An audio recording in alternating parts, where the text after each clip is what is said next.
Edinburgh तुम तैयार थे, स्कॉटलैंड तैयार था। टेलर स्विफ्ट अपने एरस टूर के जलवे में स्टेज पर आने वाली थी। जब टेलर आखिरकार दिखाई दी तो पूरा स्टेडियम खुशी से झूम उठा। 60,000 लोगों की आवाज एक साथ गूंज उठी। एनर्जी इलेक्ट्रिक थी। यह भूकंप नहीं था, बल्कि हजारों फैंस के एक साथ थिरकने और कूदने का असर था। पहले तो लोगों को लगा कि यह बस बैस का असर है। आखिरकार टेलर के कॉन्सर्ट्स अपने पावरफुल साउंड सिस्टम्स के लिए जाने जाते हैं।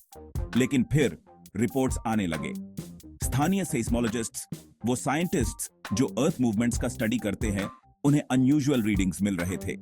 यह एक लो फ्रीक्वेंसी रंबल था जो कॉन्सर्ट के पीक मोमेंट्स के साथ मेल खा रहा था। यह खबर वायरल हो गई। स्विफ्टीज ने भूकंप ला दिया, हेडलाइंस में छा गया, सोशल मीडिया मीम्स और रिएक्शन से भर गया। कुछ फैंस ने मजाक में कहा कि उनके dancing skills of the charts हैं, लिटरली। दूसरों ने इतने सारे लोगों के एक साथ हिलने की पावर पर हैरानी जताई।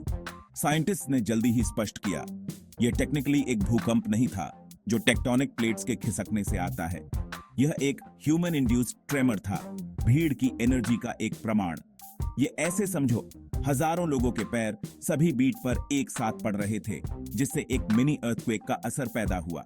यह कॉमन नहीं है, लेकिन ऐसा पहले भी स्पोर्टिंग इवेंट्स और दूसरे बड़े गैदरिंग्स में हो चुका है। अब थोड़ा टेक्निकल हो जाते हैं। यह होता कैसे है? यह सब फिजिक्स है। हर जंप, हर स्टॉम्प, हर क्लैप थोड़ी सी एनर्जी पैदा करता है। आमतौर पर ये वाइब्रेशंस इतने छोटे होते हैं कि नोटिस नहीं होते, लेकिन जब आप उसको हजारों लोगों से मल्टीप्लाई करते हैं जो सभी एक साथ मूव कर रहे हैं, तो एनर्जी बाँट जाती है। एक तालाब में गिरती हजारों छोटी छोटी बारिश की बूंदों की कल्पना करो। हर एक एक रिपल बनाती है। अब कल्पना करो कि वो बूंदें एकदम सिंक में गिर रही हैं।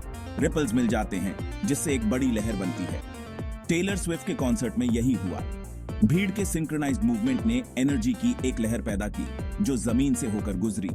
यह असर कुछ जगहों पर ज्यादा होता है। एडिनबर्ग, जो वोल्केनिक रॉक पर बसा है, वाइब्रेशंस को एम्पलीफाई करने के लिए जाना जाता है। तो टेलर के हाई एनर्जी परफॉर्मेंस, उत्साही भीड़ और शहर की जियोलॉजी ने मिलकर एक सेइस्मिक डांस पार्टी के लिए परफेक्ट स्टॉर्म तैयार कर दिया। Section 4, more than music. यह सिर्फ म्यूजिक के बारे में नहीं था, यह शेयर्ड पैशन के बारे में था। हजारों लोगों का किसी ऐसी चीज का जश्न मनाने के लिए एक साथ आने के बारे में था जिसे वे प्यार करते हैं। यह एक बहुत ही खूबसूरत चीज है, म्यूजिक की यह क्षमता हमें कनेक्ट करने की। स्विफ्टक्वेक, फैंडम की पावर, युवाओं की एनर्जी और एक अच्छे कॉन्सर्ट की असीम खुशी का एक प्रमाण है। Section 5, concerts of the future, designing for excitement and safety. Edinburgh concert कुछ दिलचस्प सवाल उठाता है। बड़े इवेंट्स के फ्यूचर के लिए इसका क्या मतलब है?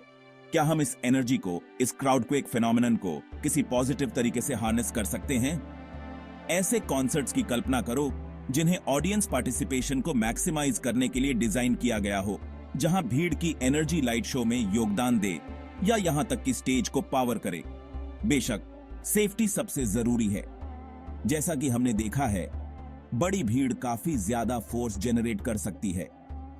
फ्यूचर वेन्यूज और इवेंट्स को इसे ध्यान में रखना पड़ सकता है।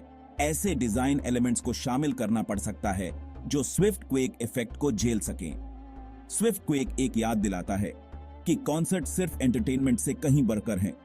वे एक सोशल फिनोमेनन हैं, प्रकृति की एक शक्ति है। जैसे जैसे हम आगे बढ़ते हैं, हमें इन इवेंट्स को ज्यादा सेफ, ज्यादा सस्टेनेबल और भी ज्यादा ऑ इंस्पायरिंग बनाने के तरीके खोजने होंगे।